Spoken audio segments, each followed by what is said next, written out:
এখন বর্তমান যে পরিস্থিতি মাঝে মাঝে মনে হয় এনসিপি ওই যে জামাতেই হয়ে গেছে। এই জুলাইয়ের পরবর্তী সময়ে সবচেয়ে বেশি আমি গলিমের শিকার হয়েছে জামাত শিবির। 24-এর গণঅভ্যুত্থানে বিতাড়িত আওয়ামী লীগ আর বাংলাদেশে না আসে, যে আওয়ামী লীগের দ্বারা আমি বারবার জুলুমের শিকার হয়েছি, জেলে যেতে হয়েছে, হামলার শিকার হয়েছি। আসসালামু আলাইকুম সুপ্রিয় দর্শক, দৈনিক সকালবেলার নিয়মিত আয়োজন ফেসবুক পলিটিশিয়ানের সবাইকে স্বাগতম। আমি রয়েছি আপনাদের সাথে মোহাম্মদ আসার পিয়াল, এবং আজকে আমাদের সাথে আমাদের সকালবেলা স্টুডিওতে অতিথি হিসেবে যুক্ত হয়েছেন ঢাকা মহানগর উত্তর ছাত্র দলের যুগ্ম সাধারণ সম্পাদক জনাব আসাদুজ্জামান সরকার। তো আসাদ ভাই, আপনি কেমন আছেন? আলহামদুলিল্লাহ, অনেক ভালো আছি, আল্লাহ ভালো রেখেছেন। তো আজকে আমাদের আলোচনার বিষয় ছাত্র রাজনীতির বর্তমান ও ভবিষ্যৎ। তো আসাদ ভাইয়ের কাছে আমি প্রথমে জানতে চাইবো, আপনি একজন হাফেজ, তো হাফেজ হয়ে আপনি ছাত্র দলের রাজনীতিতে কিভাবে যুক্ত হলেন?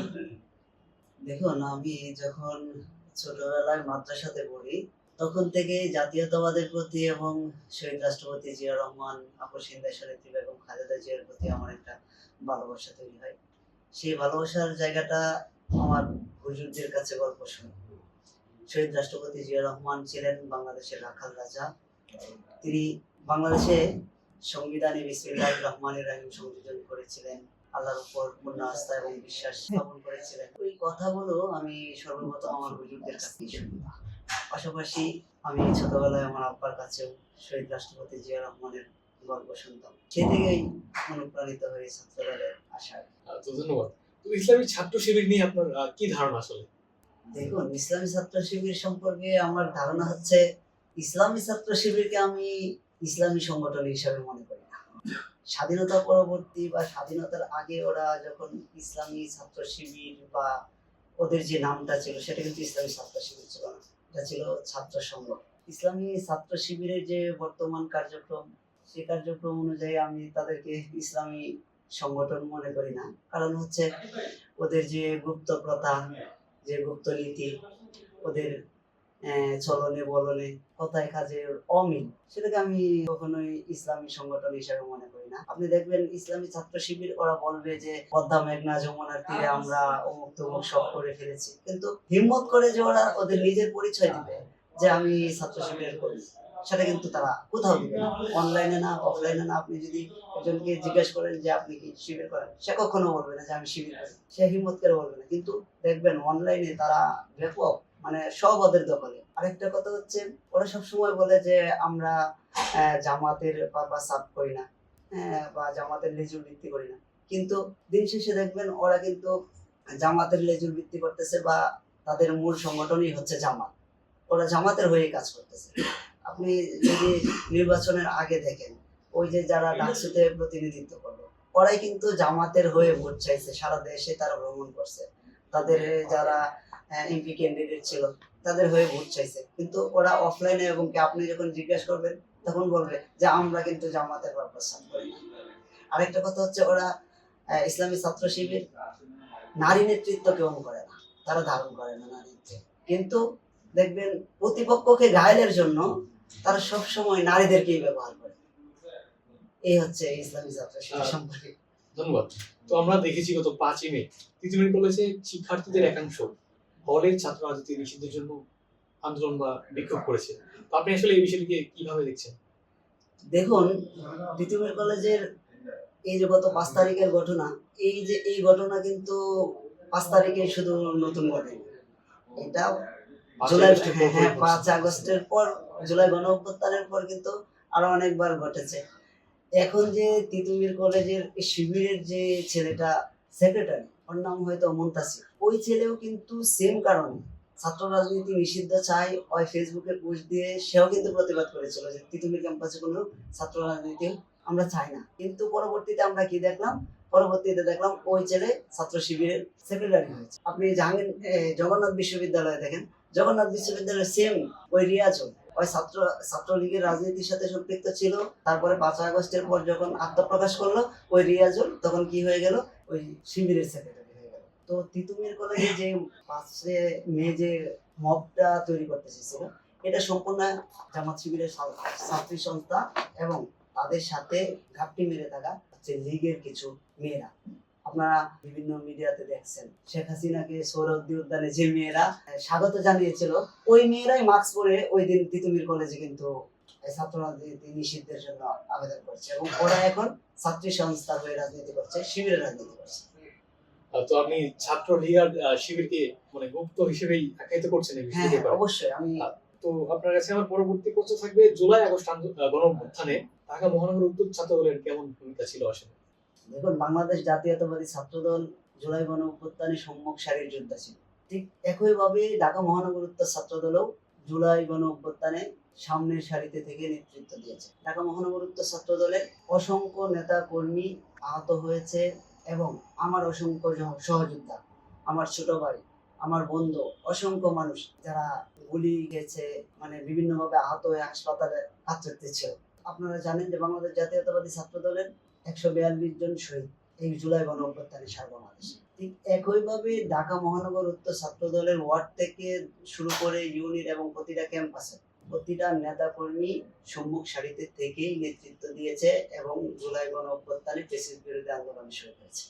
তো আপনি তো একজন হাফেজ। জামাতে ইসলামী বলে যে তারা ক্ষমতা এলে সারা দেশে গণতন্ত্রের মাধ্যমে কোরআনের আইন প্রতিষ্ঠা করবে। তো আপনি কি মনে করেন গণতান্ত্রিক সিস্টেমের মধ্য দিয়ে কোরআনের আইন প্রতিষ্ঠা করা সম্ভব কিনা বাংলাদেশে? দেখুন, আপনি ইসলামী হুকুমত কায়েম করতে হলে ইসলামী পন্থা অনুসরণ করতে হয়।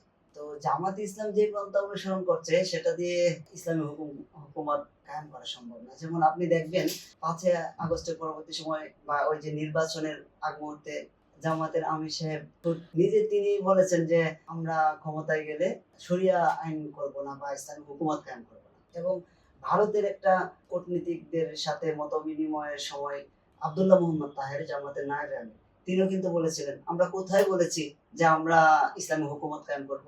ঠিক একইভাবে আপনি যদি লক্ষ্য করেন, জামাত ইসলামী কিন্তু 5 আগস্ট পরবর্তী সময়ে তাদের লোগো পরিবর্তন করেছে। ওই লোগোতে কিন্তু আগের লোগোতে তারা আকিমউদ্দিন শব্দটা ছিল, সে আকিমউদ্দিন কিন্তু তারা উঠিয়ে দিয়েছে। এখন এখন যে লোগো আছে ওই লোগোতে কিন্তু এই আকিমউদ্দিন নাই। তাহলে ওদের যে কর্মপদ্ধতি বা পন্থা সেটা দেখে বোঝা যায় না যে ওদের দ্বারা যে ইসলামী হুকুমত কায়েম হবে বা শরীয়ত কায়েম হবে।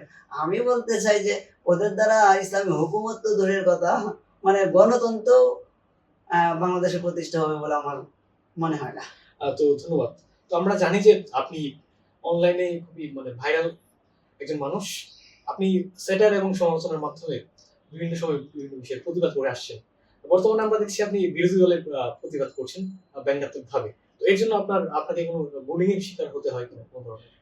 দেখুন, আপনি যদি সোশ্যাল মাধ্যমটা দেখেন তাহলে অবশ্যই জানার কথা যে সোশ্যাল মাধ্যমে মানে একটা বট বাহিনী হয়েছে, বট বাহিনী গঠন হয়েছে যারা মানে প্রতিপক্ষকে গায়েলের জন্যই মূলত ওটা তৈরি হয়েছে।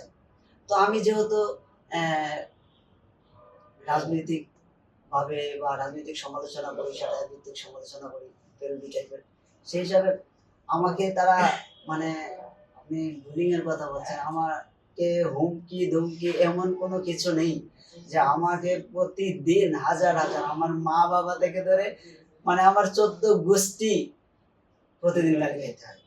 শুধু মাত্র কারণ একটাই যে আমি প্রতিপক্ষের সমালোচনা করি। আর প্রতিপক্ষটা যদি হয় বট বাহিনী তাহলে তার বুঝেনি আপনি কিরকম আমি প্রতিপক্ষ হিসেবে এখানে স্পেসিফিক ভাবে কোন দলকে বা কাকে আপনি ফেস করছেন? আসলে আমাকে এখন পর্যন্ত এই জুলাই গণ অভ্যুত্থানে আমরা যে স্বাধীনভাবে বাক স্বাধীনতার কথা বলি বা স্বাধীনভাবে চলাফেরার জন্য যে আমরা রক্ত দিয়ে একটা ফেসিস্টকে নির্ধারিত করেছি, আমরা সবাই স্বাধীনভাবে কথা বলি।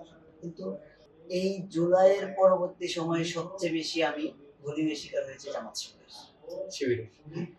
আচ্ছা, তো ধন্যবাদ। তো সাধারণ শিক্ষার্থীরা কেন ছাত্রদলে আসতে অনুপ্রাণিত হবে?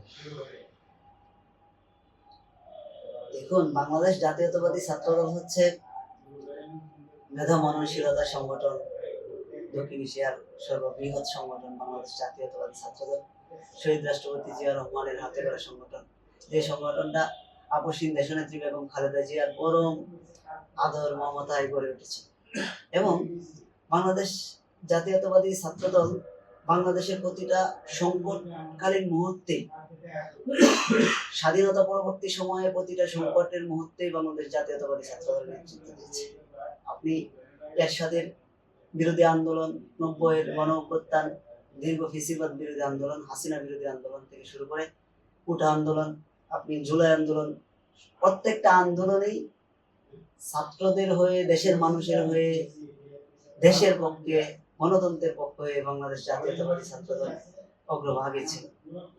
তো যে সংগঠনের সাংগঠনিক অভিভাবক একজন জনপ্রিয় মানুষ, বাংলাদেশের জনপ্রিয় প্রধানমন্ত্রী তারেক রহমান, অবশ্যই সেই সংগঠনকে সাধারণ শিক্ষার্থীরা সাধারণ গ্রহণ করবে, এটাই বাস্তব। তো বিগত 17 বছরে আপনার দৃশ্যমান কি ত্যাগ রয়েছে যেগুলো স্মৃতিময়? দেখুন, আমরা যারা দুর্দিনে রাজনীতিটা করেছি, আমরা সবাই কারো ত্যাগ তিতিক্ষা কম না। আপনি যদি মানে ছাত্রদল ওয়ার্ড পর্যায়ের একটা ছেলেকেও আপনি খুঁজে বের করেন, দেখবেন ওর নামেও 2-4টা মামলা আছে। আমাদের মহাসচিব স্যার বলেছিলেন যে আমাদের ছেলেরা রাস্তায় হকারি করে, গ্রাম থেকে মামলা খেয়ে এসে রাস্তায় হকারি করেছে। ওই কথাগুলো বাস্তব। আমাদের প্রত্যেকটা নেতাকর্মীর বিরুদ্ধে মামলা ছিল। জুলাই গণ অভ্যুত্থানে আমরা সম্মুখ সারিতে ছিলাম, দীর্ঘ ফেসিবাদ বিরোধী আন্দোলনেতে ছিলাম। এসব জুলাই গণ অভ্যুত্থানে আমাদের কমিটির লিস্ট ধরে ধরে থানায় মামলা হয়েছে।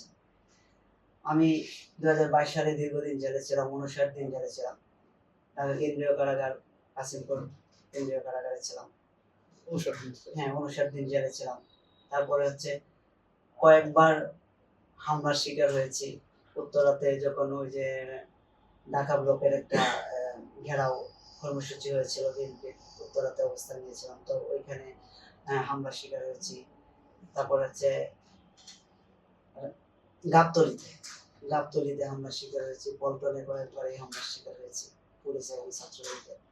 তো আমি বলতে চাই যে ত্যাগের, বাংলাদেশ জাতীয়তাবাদী ছাত্র দলের যারা দুর্দিনে ছিল প্রত্যেকেরই ত্যাগ এবং শ্রমের এই ফসল আজকের এই দিন।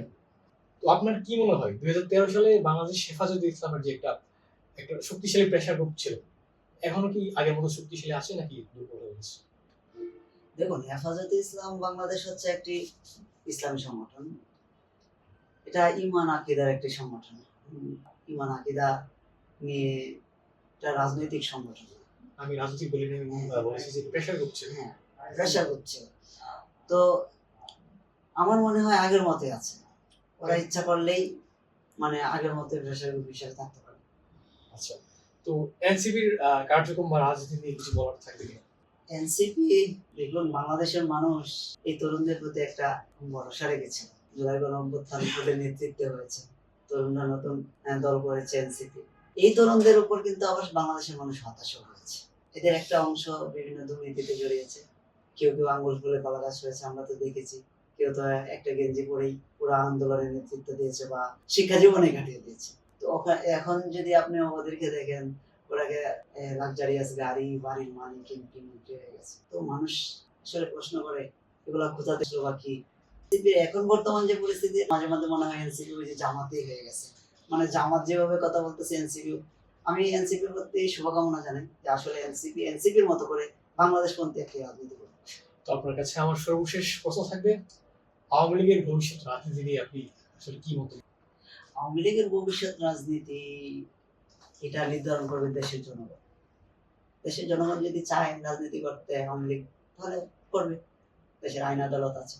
আমি সাধারণ মানুষ, আমি একজন ছাত্র নেতা হিসেবে জাতীয় ইস্যু নিয়ে আমি কথা বলতে পারি না। তবে আমি অবশ্যই এটা চাই যে আওয়ামী লীগ দ্বারা আমি নির্যাতনের শিকার হয়েছি, যে আওয়ামী লীগ বারবার বাংলাদেশে ফেসিবাদ কায়েম করেছে, সেই 72-এর আওয়ামী লীগ কিংবা এই 24-এর গণ অভ্যুত্থানে বিতাড়িত আওয়ামী লীগ আর বাংলাদেশে না আসুক। যে আওয়ামী লীগের দ্বারা আমি বারবার জুলুমের শিকার হয়েছি, জেলে যেতে হয়েছে, হামলার শিকার হয়েছি, সেই আওয়ামী লীগকে আমি কখনো চাই না। তবে গণতান্ত্রিক দেশ হিসাবে গণতান্ত্রিক ভাবে সকল রাজনৈতিক দলের রাজনীতি করার অধিকার আছে। সেটা যদি জনগণ চায় তাহলে তারা রাজনীতি করবে। আপনাকে অসংখ্য ধন্যবাদ আপনার মূল্যবান সময় আমাদের দেওয়ার জন্য। Thank you. সুপ্রিয় দর্শক, আপনারা এতক্ষণ দেখছিলেন দৈনিক সকালবেলার নিয়মিত আয়োজন ফেস দ্য পলিটিশিয়ান। আজকে এই পর্যন্তই, সবাই ভালো থাকবেন।